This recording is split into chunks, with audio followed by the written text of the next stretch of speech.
Hello everybody out there and welcome back to another World's Finest Comic Review show. We are in week 307 and in this review I'm reviewing two books from the same series. I missed issue 1 last month, so we're doing a 2-for-1. We're doing issue 1 and 2 from Aspen's Jirni. And I actually did look it up to make sure I'm saying it right.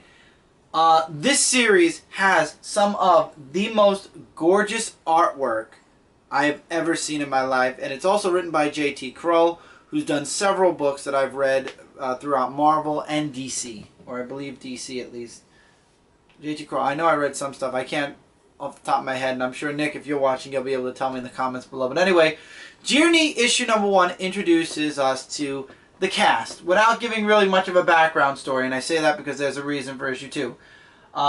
We get introduced to Ara, who was rescued by this band of pirates, and she's talking about pirates and life and whatever. And she was rescued by this pirate, Boro, B-O-R-O, I believe, yep.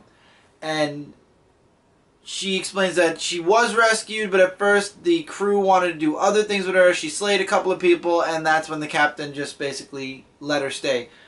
The artwork in this book glimmers like crazy. So in this first issue, she's riding along with them, and Boro's going to make a trade.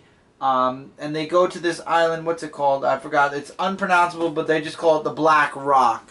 And they end up climbing or being pulled to the top by these mutant creatures, which you guys saw in one of the art pieces that Mike just showed.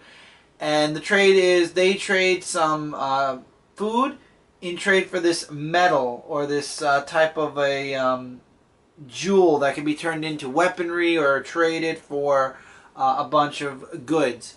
And the ending, it turns out one of the captain's men was trying to steal from the mines extra metal. And there is a punishment for this character in the end of the issue. But Ara feels bad for the person and kind of makes his punishment less painful, or takes away the suffering for the punishment. That was a wow first issue. Now the second issue, we get more of a background on Ara and Boro. We find out he's telling Ara this tall tale about how he became captain. Here's some more artwork for you guys.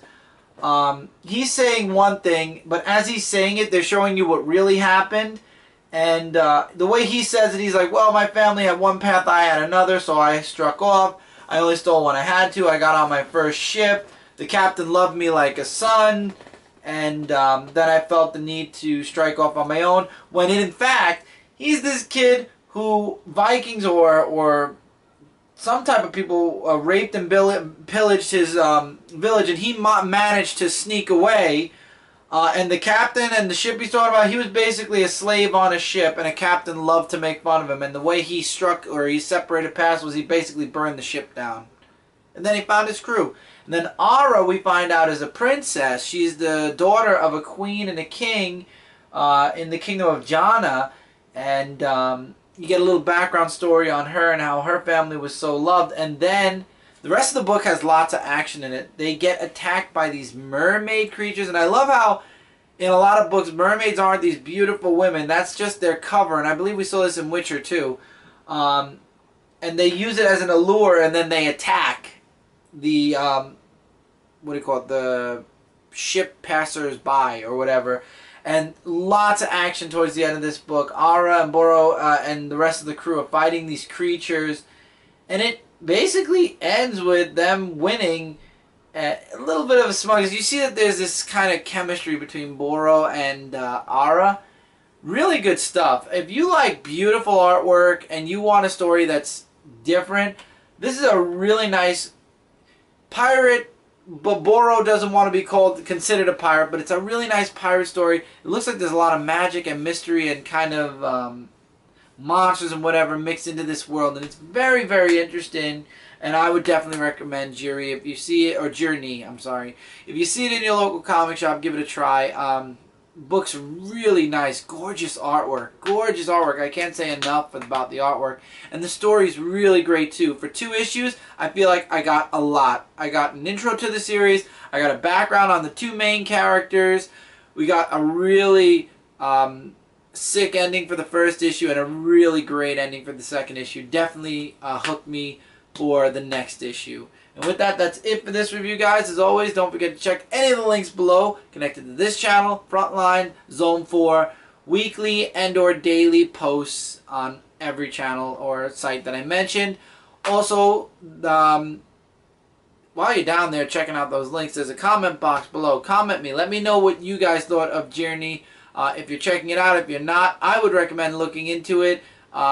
If not, maybe go check out Aspen.com, see if you can see some artwork, and let me know what you guys think of the artwork. I just think it's gorgeous. Aspen has some of the most gorgeous artwork in their books, and it reminds me of Michael Turner so much, and I love Mike Turner's artwork. He was just an amazing person, an amazing artist. Anyway, that's it for this review. Feel free to check out other reviews coming your guys' way here, Frontline, everywhere. Till then, take care, keep reading, keep collecting, and I'll see you guys in the next video.